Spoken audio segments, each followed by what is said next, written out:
Hi, this is Ken Salvail from Ken's Horticultural Services and GrowerCoach.com.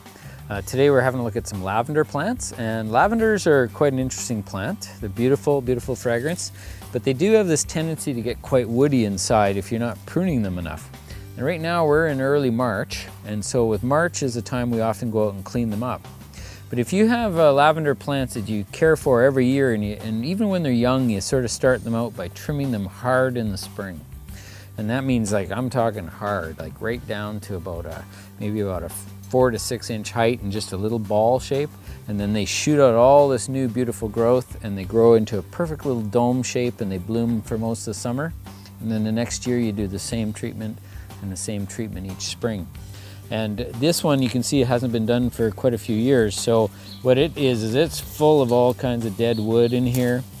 And you know, it's just growing on the tips. So again, if we would be cutting this really a lot harder, then we would be seeing a much more dense, beautiful plant here right now with a lot more growth.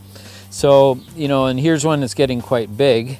And again, it's the same thing. And if you look inside here, there's all kinds of heavy wood.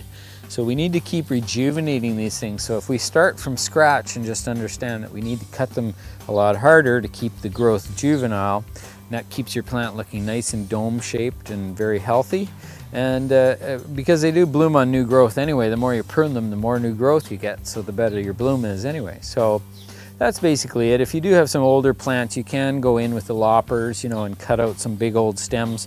But then you end up really, you know, you end up with a sort of misshapen plant anyway. So really just cutting them down is the way to go. And you just do that in the spring at the first sign of action. So that's usually anytime about mid-March through till beginning of April. Any time in there is fine for this particular climate. So that's it for today on lavender. And remember to check regularly for more gardening tips.